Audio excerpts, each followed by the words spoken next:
Welcome to my video on food. I hope you're excited because I'm about to blow your mind. When I first learned this stuff, I was amazed at how much it all made sense to me. And even after doing a whole lot of first aid courses, it was very hard to wrap my head around diabetes and insulin. But after looking at it like this, it makes everything seem so simple. So I'm going to discuss why breakfast is not the most important meal of the day. And then I'm going to discuss what you should be focusing on when it comes to eating. So what happens when you wake up and have a big breakfast of cereal, like 90% of our Western world population do, is your blood sugar in blue goes right up. And what happens then, your body produces insulin to protect the brain from getting too much sugar. Insulin's job is to bring the blood sugar back down. But insulin takes longer to leave the system than the blood sugar.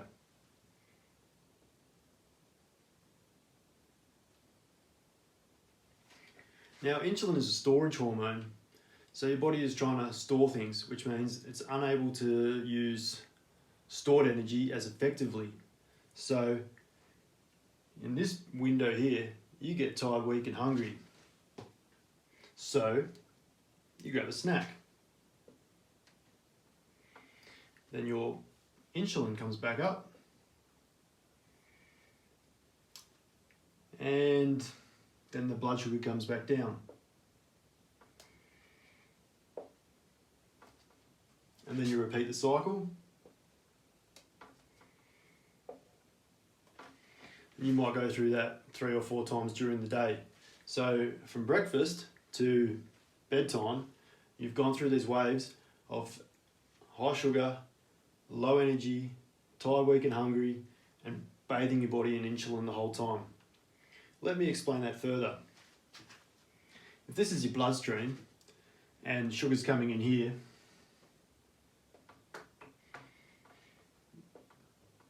you get sugar going through your veins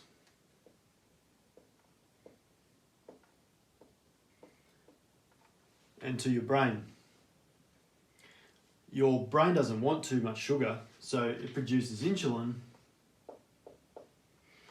Now, insulin is like a gate opener, so it will open the gate to your muscles,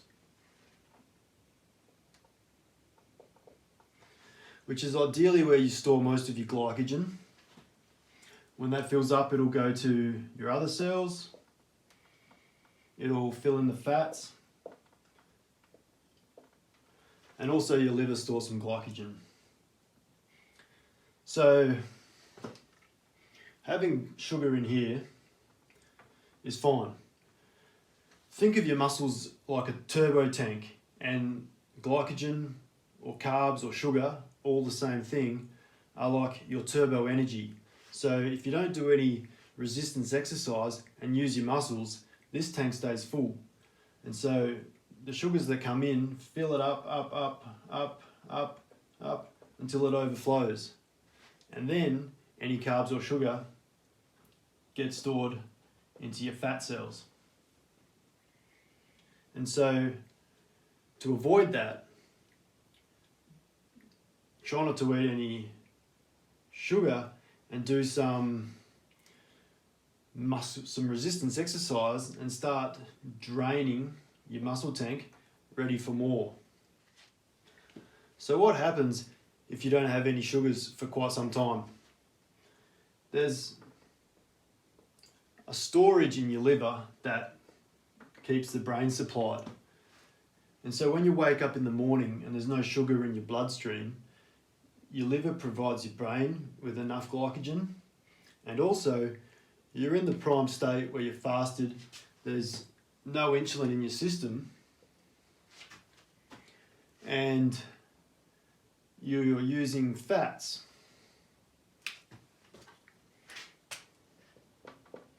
And so this is when your body is actually burning fat the most, is just when you wake up or through the night. And if you go about 3 days without any sugars at all, your liver starts to run dry, and then fats go into your liver, and your liver makes ketones out of your fat cells to feed your brain, and that's when you're in ketosis. So this is the theory behind the keto diet, but your brain is like a crack fiend for sugar. So the minute any more sugar comes in, goes straight to your brain, and your brain thinks it's the best thing in the world again. So to get the most out of your body's ability to use fat for energy, wake up in the morning and avoid carbs. And so you might have them down here. Now, if you have carbs with a lot of fibre, you get less of a spike. Therefore, less insulin. And so the old theory about no carbs after a certain amount of time is kind of the same idea, but then you go to bed all tired and hungry and upset. Whereas when you wake up in the morning and optimize the window there, then you're full of energy and you can go about your day burning fat. You're also going to have a much stable brain energy, so giving kids a bunch of sugar before they go to school and then expecting them to sit still is ridiculous. So the first things to focus on are eating enough protein. Protein are the building blocks for all our cells. It produces new eyeballs and skin. So if you don't eat protein, your body's going to break down what it doesn't need to build other cells. So it's going to start breaking down your own muscles to make other cells. So protein needs to be consistent. A lot of people feel like they're not training, or they don't want to get bulky, or who knows, so they don't need protein. But protein should be consistent. And fats are vital for energy. Healthy fats, plant fats, or mostly plant fats, are going to be healthy, full of omega-3. Omega-6 creates inflammation, and most of the Western world has a really high omega-6 to omega-3 ratio, whereas you want a 1-to-1. So rather than eating a whole bunch of omega-6 and then eating a whole bunch of fish oil tablets, just have less omega-6 and eat more healthy fats with omega-3 in them. Start to think of carbs like your first training supplement, like I mentioned here. If you put them till later in the day and then do your resistance training, then you're going to make room and keep this storage tank somewhere in the middle. So that way it doesn't spill over into the fat. Now fibre, like I mentioned here, just slows the absorption from your stomach to your intestines. So it's very healthy and important to have for gut health. But the difference between good carbs and bad carbs, or complex carbohydrates and simple carbohydrates, is the fact that the complex ones, or the good ones, come with fibre and slow the absorption rate down. So at the end of the day, if you want to lose weight, you have less calories. But if you want to change your composition, it's important which calories or macronutrients you have. Then if you want to stabilize your energy, you have the fiber to slow the absorption, and you have a lot of protein. So the fiber in complex carbohydrates just slows the absorption rate from there, but it's not going to change the amount of sugars you have at the end of the day. So eating a whole lot of good carbohydrates isn't going to make you lose weight any faster than eating some simple ones. It's all to do with the timing. So if you're about to do some resistance training, that's the time to have some simple carbohydrates which float around in your bloodstream and give that energy for a short, intense workout session. So here's how to structure a day of eating. It doesn't really matter how many meals you have, but if you have 4 meals, start off the day with proteins and fats. That way you avoid the sugar high.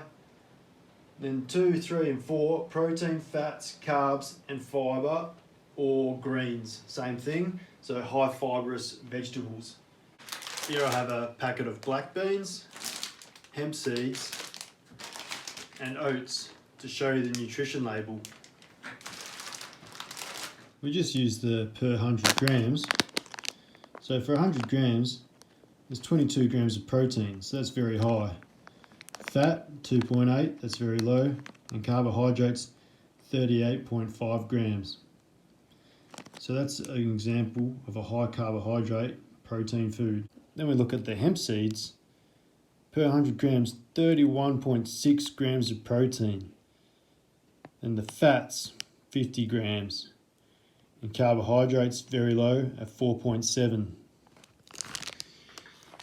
Then we look at oats, which have 13.2 grams, 9 grams of fat, and 57.6. So another high carbohydrate source of protein. So the important things to remember are drink enough water, eat enough protein, avoid carbs early. Once you get those three things right, then you can consider fasting, cycling or keto. But all these diets are just techniques to help you eat less calories and shorten your insulin window. And when you shorten your insulin window and you're not drowning in insulin all day long, then you start to reverse your path to diabetes.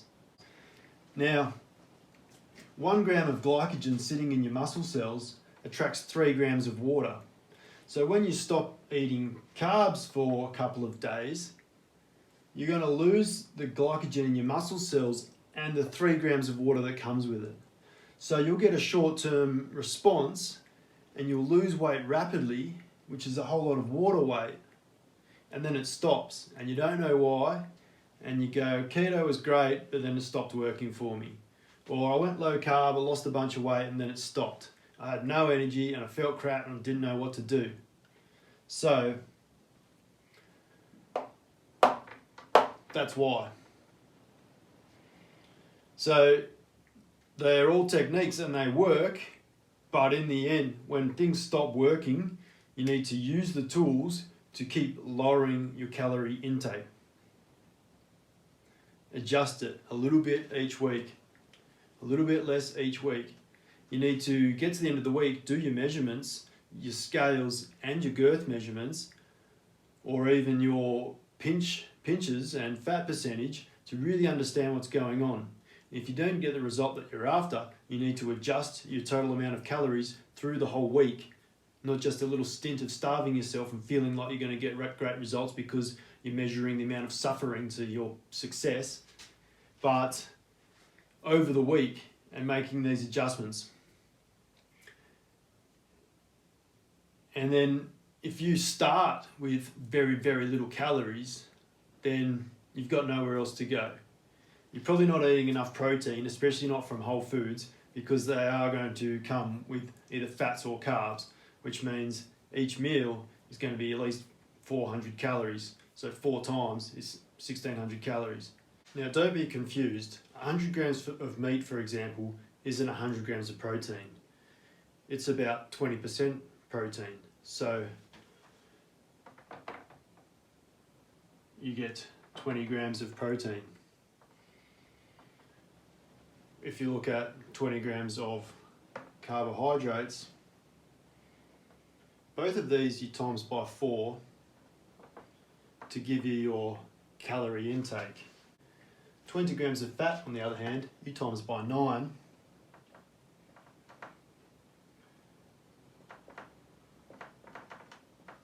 which is 180 calories. So with a plan, this is how you calculate your total calorie intake instead of just plugging things in the phone as you go and driving yourself nuts and then getting to the end of the day and getting up to your total amount and feeling really average. So if you're at the point where you're not getting enough nutrients, enough protein to synthesize change, you need to start building yourself from the bottom up again. Start implementing the right things. Enough water and enough protein. So you might not see much change on the scales right away, but keep an eye on your fat percentages and your girth measurements, and you'll see things starting to change. When you're new to the resistance training and actually challenging your muscles and training your muscles instead of just your lungs, then you're going to find you can build muscle quite rapidly. So this is a fantastic fun time. You're not going to look bulky overnight, you're just going to start to tone up and build foundations around your structure so you stop getting sore knees and a sore back. I hope this has been very useful to you. We all have different aha moments, and a lot of this stuff was my aha moment.